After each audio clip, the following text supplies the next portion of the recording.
Hello everyone, very welcome to the 10Q series. बस question से हम आपके कॉन्सेप्ट को क्लियर करते हैं और आपको प्रैक्टिस में भी बना के रखते हैं। टेस्ट सीरीज का ये बहुत इंपॉर्टेंट पार्ट है क्योंकि एग्जामिनेशन आपका बहुत नजदीक है। It starts. Next, ozone gas is concentrated between ozone gas. देखिए दो, ये है अर्थ सरफेस। अर्थ सरफेस में दो पार्ट है, एक अर्थ सरफेस के ऊपर और दूसरा है अर्थ सरफेस के नीचे। क्लियर? अर्थ सरफेस के नीचे का जो पार्ट है उसमें नीचे 32 डिग्री नीचे जाएंगे तो क्या होगा, 1 डिग्री सेल्सियस टेंपरेचर इंक्रीज हो जाएगा। ऊपर की तरफ जाएंगे तो माहौल कुछ दूसरा है। क्या है? 12 किलोमीटर की हाइट तक को हम कहते हैं ट्रोपोस्फेयर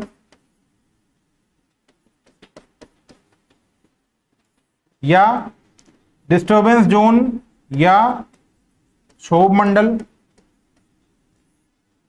इस क्षोभ मंडल में जितनी भी सीजनल वेदरिंग कंडीशंस होती हैं, ह्यूमिडिटी का इंपैक्ट होता है, बादल, गरज, चमक, वर्षा, सब यही होता है।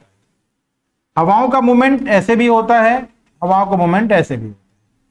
फ्रॉम 12 किलोमीटर टू 50 किलोमीटर का जो रेंज होता है इसे हम कहते हैं स्ट्रेटोस्फेयर।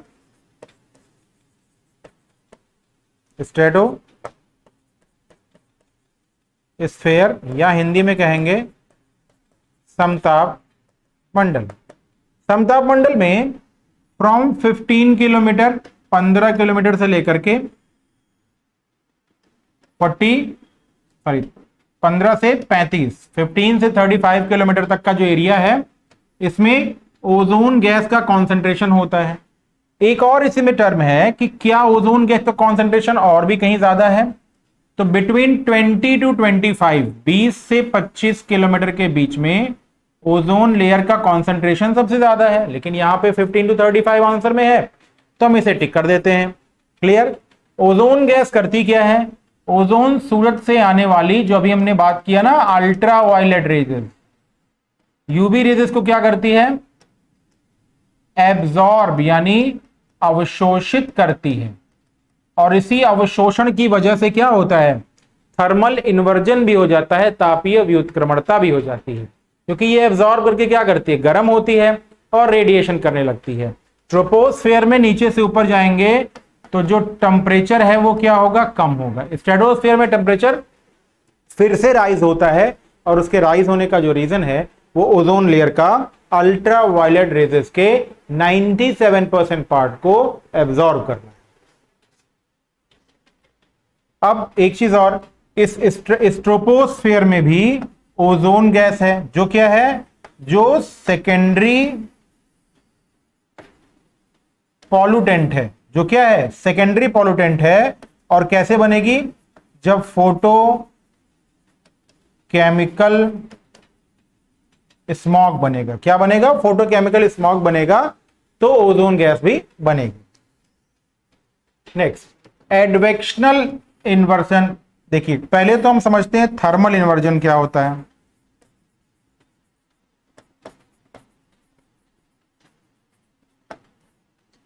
जब सरफेस से हम ऊपर की तरफ जाते हैं तो 12 किलोमीटर की हाइट पर जो ट्रोपोस्फेयर है, उस ट्रोपोस्फेयर में एक नेचर होता है, नीचे गर्म और ऊपर क्या होता है? ठंडा। हम कहां जाते हैं? पहाड़ों पे तो यही कंडीशन होती है ना। लेकिन जब कभी क्या हो, नीचे ठंडा हो जाए और ऊपर गर्म हो जाए तो इसी कंडीशन को हम क्या कहते हैं? थर्मल यानी तापीय इन्वर्जन यानी व्युत्क्रमणता। थर्मल इन्वर्जन है, तापीय व्युत्क्रमणता क्या है? जब ये चीज उल्टी हो जाती है। क्वेश्चन एडवेक्शन को लेकर के कह रहा है। एडवेक्शन कब होगा? अभिवहन। अभिवहन कब होगा? जब हवा का मूवमेंट होगा। ठीक है, हमेशा सोचिए एडवेक्शन कब होगा? Movement of air. Movement of air. अब ये मूवमेंट ऑफ एयर ऐसे हो सकता है कि एक गर्म हवा है, एक ठंडी हवा है। गर्म हवा ठंडी हवा के रीजन में या ठंडी हवा गर्म हवा के रीजन में आ रही है, जिससे ठंडी हवा नीचे गर्म हवा ऊपर। ये क्या है? ये एडवेक्शन है। ठीक है। फिर दूसरा, माउंटेन एरिया में और वैली एरिया में नीचे से हवा का ऊपर जाना और ऊपर से नीचे आना, इसकी वजह से भी एडवेक्शन होता है। जो घाटियां होती हैं वो ज्यादा ठंडी हो जाती हैं, नीचे ठंडा, और उसके कंपेयर में जो पीक होता है वो गर्म हो जाता है। एडवेक्शन का नतीजा है। साइक्लोन के समय यानी चक्रवात के समय, और स्पेशली किसमें? Temperate cyclone. और टेम्परेट साइक्लोन के किस पार्ट में? टेम्परेट साइक्लोन के जो कोल्ड फ्रंट होता है, उस कोल्ड फ्रंट वाले पार्ट में जब कोल्ड विंड ज्यादा इफेक्टिव होती है, पावरफुल होती है, तो वो थर्मल इन्वर्जन क्रिएट कर देती है। क्लियर? चलिए, right answer is during the cyclone. और कौन सा साइक्लोन? टेम्परेट।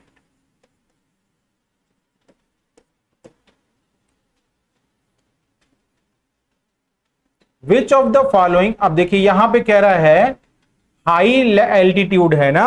अच्छा, हाई एल्टीट्यूड, हाई एल्टीट्यूड पे क्या होता है? सरफेस इतना ठंडा हो जाता है ना। और हाई एल्टीट्यूड पे एक और तरीके से होता है, जैसे ओजोन वाले ने बताया ना, तो वो भी कैसे होगा? वो भी हाई एल्टीट्यूडल ही तो है। ठीक है।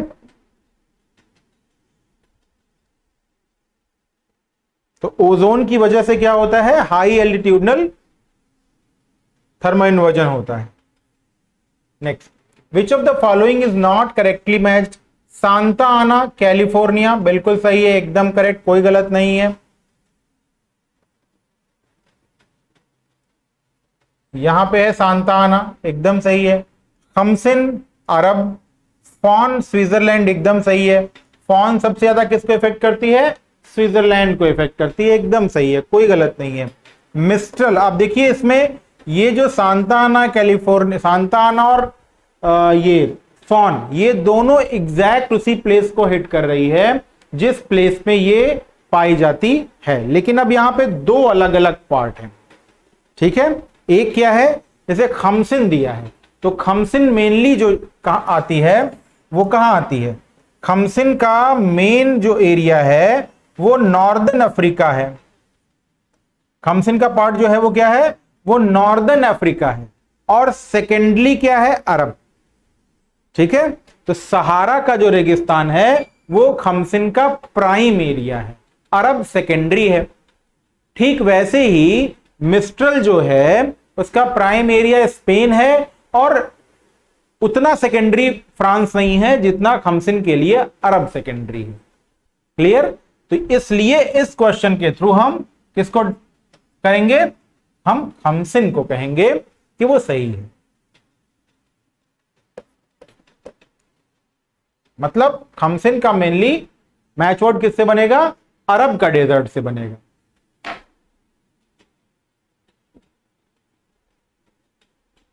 चलिए,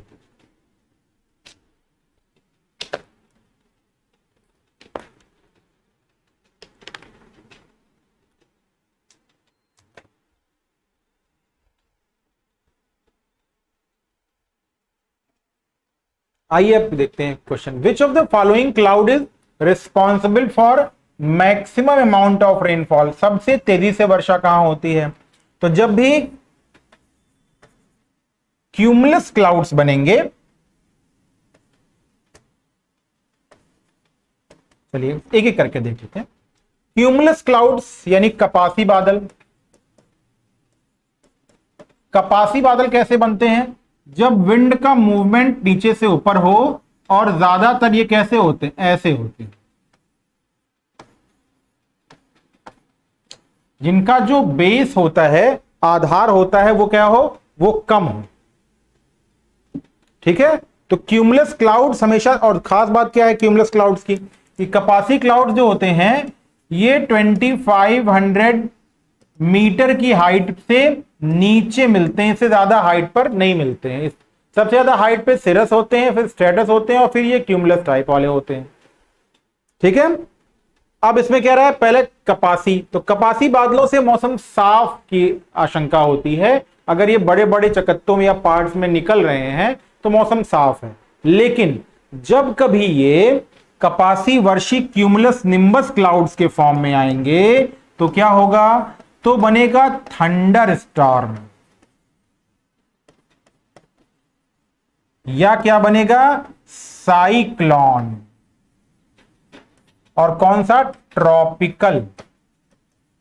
तो जब ऐसे क्लाउड्स बनेंगे तो आप दोनों को देख के ये जान जाएंगे कि रेनफॉल जो होती है वो बहुत ज्यादा होगी।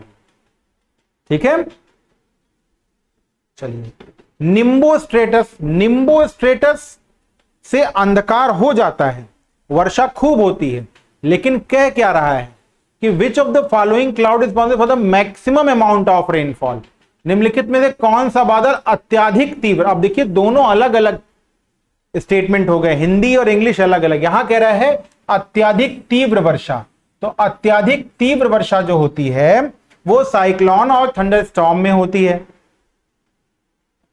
ठीक है, अब दूसरा है निम्बो स्टेटस भी है इसमें, निम्बो स्टेटस। और अगर इंग्लिश को मान ले मैक्सिमम अमाउंट रेनफॉल, तो अमाउंट में हमेशा कौन नंबर एक पे आएगा, निम्बस स्टेटस। ठीक है, और पक्षाभ स्तरी जब आएंगे तो ये क्या आएंगे, ये पतली सफेद दूधिया चादर के रूप में आएंगे, और साइक्लोन के पहले और सबसे ऊंचे बादल।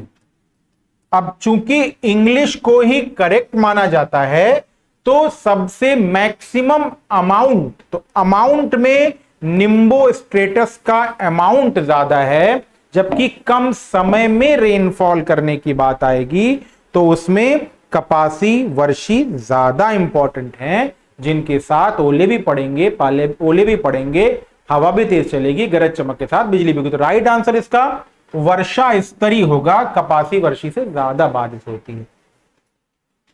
Next, what is the measure with the help of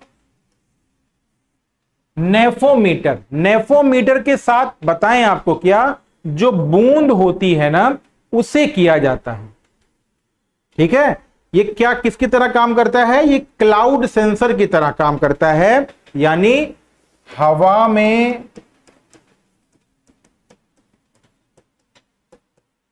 बूंदों के कण, इनको मेजर करता है। तो हवा में बूंदों के कण क्या है, हवा में बूंदों के कण बादलों की दिशा एवं गति ही तो है।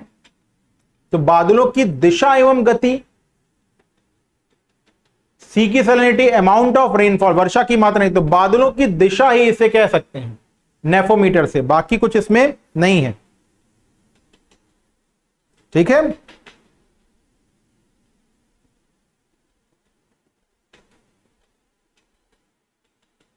अब इसमें उपर्युक्त सभी दिया हुआ है। वैसे तो ये वैज्ञानिक अनुसंधान, वर्षा की मात्रा, सागरीय लवणता, तो इनमें सभी में क्या है, अगर इस स्टेटमेंट को यहां सही माने हम तो ज्यादा एप्रोप्रिएट क्या होगा, वो इनमें से सभी हो सकता है।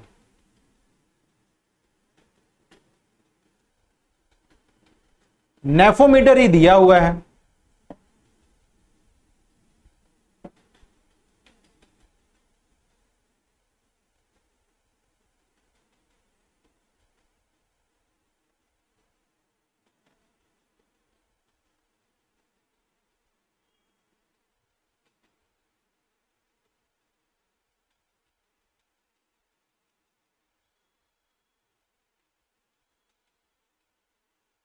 ठीक है, तो राइट आंसर वही है, बादलों की दिशा एवं गति ज्यादा अप्रोप्रिएट है। बाकी सैलिनिटी वगैरह में नहीं, इसका नहीं दिया है तो ये ठीक है।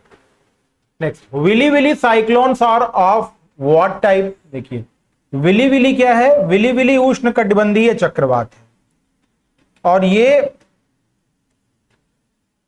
कहां आएगा? ऑस्ट्रेलिया के नॉर्दर्न पार्ट में आता है। थोड़ा सा गलत बना है यहां पे, ये ऐसे होना चाहिए।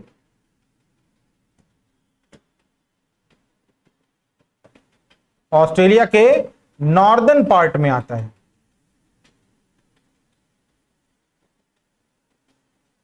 कभी कभी ये क्वेश्चन पूछता है कि नॉर्दर्न पार्ट में जो आएगा इस एरिया में वो कब आएगा?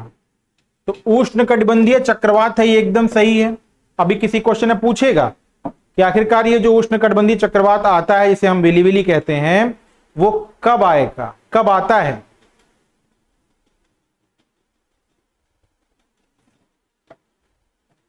ठीक है।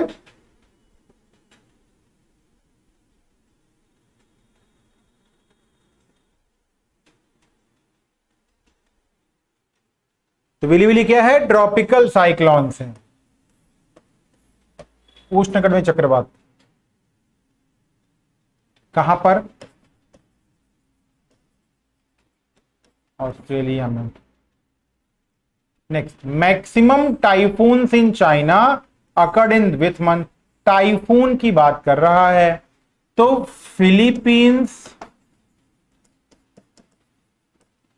चाइना और जापान एरिया में लगभग एक वर्ष में 21 टाइफून तक आते हैं। ठीक है, कितने टाइफून आएंगे?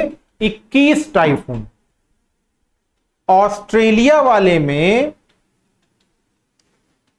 ऑस्ट्रेलिया में दिसंबर से अप्रैल के बीच विलीज आते हैं, क्योंकि ऑस्ट्रेलिया में सदर्न हेमिस्फेयर दिसंबर का गर्मी है। फिर दूसरा कह रहा है ये कब आएंगे? तो जुलाई से नवंबर में टाइफून एक्टिवेटेड होते हैं साउथ चाइना सी, जापान सी और फिलीपीन आइलैंड के पास। ठीक है, चीन के पास इनका इफेक्ट ज्यादा होता है, 21 टाइफून्स पूरे वर्ष में आते हैं। And the most important point is this कि दे अकर्स बिटवीन मई टू दिसंबर। ये कब से होते हैं? ये बनना शुरू हो जाते हैं मई टू दिसंबर। अब यहां पे ऑप्शन मई है नहीं, तो July and November is the nearest, that's why it is the right answer. The shrieking 60s in the southern hemisphere, 40, हमेशा ध्यान रखिए, सदर्न हेमिस्फेयर वेस्टर्न विंड्स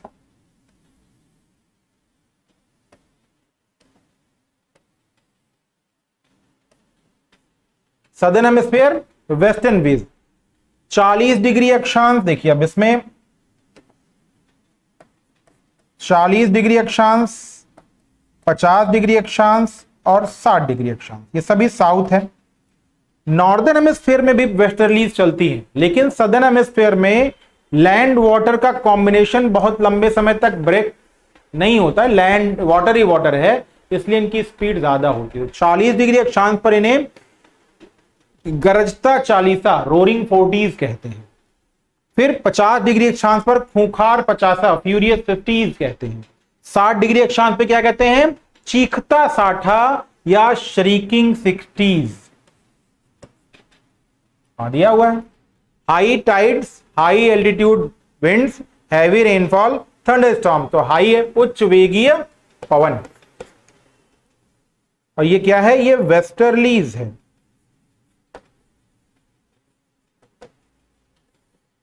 यानी पछुआ पवन। तो ये जो इनके नेम है ना, वो कहां पे है? वो पछुआ पवनों के दक्षिणी गोलार्ध में ये नाम है। Which of the following is not green house gas? एक ग्रीन हाउस गैस नहीं है। ग्रीन हाउस इफेक्ट क्या होता है, इस बात को भी हमें समझना होगा।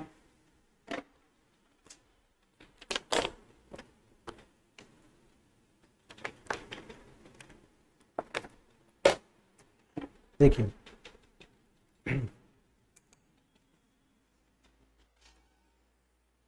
ग्लोब में हाई लैटिट्यूडनल एरिया में जहां पे सूरज की रोशनी नहीं पहुंच पाती है, in those places which are in high latitudinal areas, they form a house. वो क्या करते हैं, एक घर बनाते हैं।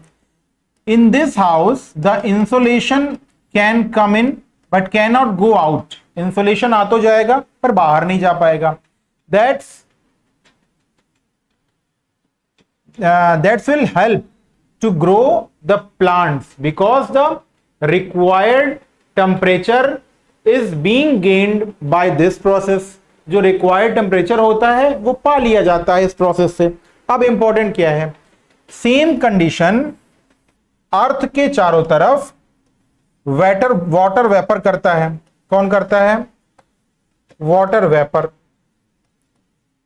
और खुद एटमॉस्फेयर भी ग्रीन हाउस इफेक्ट क्रिएट करता है, बट वो टेम्परेरी होता है। टेम्परेरी कहने का मतलब ये है, वैसे तो ग्रीन हाउस इफेक्ट, अगर atmosphere green house effect create ना करता तो पृथ्वी पे टेम्परेचर 15 डिग्री सेल्सियस बना ही नहीं रहता। लेकिन जो वाटर वेपर का है, टेम्परेचर का है, ये क्या है, नेचुरल है, ये हमारी लाइफ को सपोर्ट करता है। लेकिन जब कभी कार्बन डाइऑक्साइड और उसकी गैस मित्र गैसें CO2 प्लस गैसें कह लें, वो क्या करती हैं, एक अम्ब्रेला इफेक्ट क्रिएट करती हैं। तो इससे क्या होता है, इससे ग्रीन हाउस इफेक्ट क्रिएट होता है। और ये क्या होता है, ये परमानेंट होता है और नेचर की प्राकृतिक या नेचुरल रेगुलेशन के अगेंस्ट होता है। ठीक है, तो इसमें कार्बन डाइऑक्साइड भी है, CO2 मैक्सिमम, सबसे ज्यादा ग्रीन हाउस इफेक्ट क्रिएट करता है carbon dioxide. Methane stable green house gases है, नाइट्रस ऑक्साइड ये भी ग्रीन हाउस गैस है। इसके अलावा जो फ्लोरिनेटेड गैसेस होती हैं जैसे HFC हाइड्रोफ्लोरोक्लोरोकार्बन, PFCs पर फ्लोरोक्लोरोकार्बन, यानी HFC मैं लिख दे रहा हूं, HFCs PFCs यानी पर फ्लोरोकार्बन और हाइड्रोफ्लोरोकार्बन, ये भी कैसी गैसेस हैं, ये भी ग्रीन हाउस गैसेस हैं। सल्फर हेक्साफ्लोराइड भी एक इंपॉर्टेंट ग्रीन गैस है जिसमें SF6 सल्फर हेक्सा, ये सभी ग्रीन हाउस। आर्गन क्या है, आर्गन एटमॉस्फेयर में 0.93% पाई जाती है और ये क्या है, ये एटमॉस्फेयर की कंपल्सरी मोस्ट इंपॉर्टेंट गैसेस में से एक है। तो राइट आंसर क्या होगा, argon. Next, with reference to Thornthwaite climate classification India's maximum. Thornthwaite की क्लासिफिकेशन को कंसीडर करें तो इंडिया का मैक्सिमम क्लासिफिकेशन कैसा होता है। देखिए, इंडिया में फिगर बनाए क्लास, जब हम क्लासिफिकेशन का,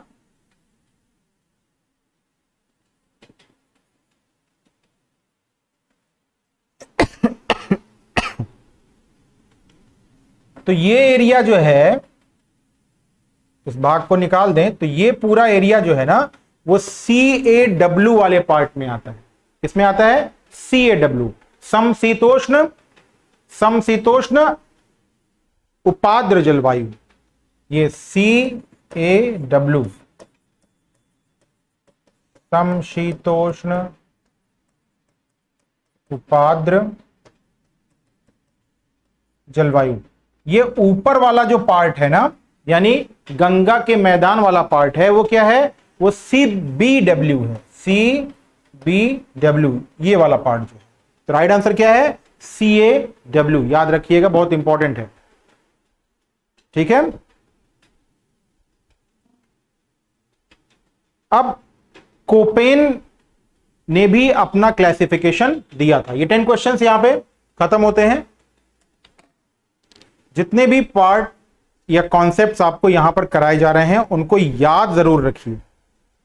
ठीक है, तो विश्व में जो क्लासिफिकेशन शुरू किया उसमें सबसे इंपॉर्टेंट क्या है, जर्मन विद्वान कोपेन का है, जिन्होंने क्या किया, आनुभाविक वर्गीकरण दिया। और एक बार दिया, 2 बार, 3 बार उसको क्या किया, अमेंड किया। 1900 में विश्व को उन्होंने क्या किया, क्लासिफाई किया। जो कैंडोल के जो क्लासिफिकेशन था 1874 का, उसी पर आधारित था। कैंडोल ने क्या किया था? कैंडोल ने भी तो क्लासिफाई किया था। तो उन्हीं कैंडोल का जो 1874 का 5 वनस्पतिक मंडलों में डिवीजन था, उसी के आधार पर कोपेन ने भी ABCDE पार्ट में क्लासिफिकेशन किया। लेकिन उसको कई बार उन्होंने क्या किया? संशोधित भी किया। 1918 में किया, 1931 में किया, 1936 में भी किया।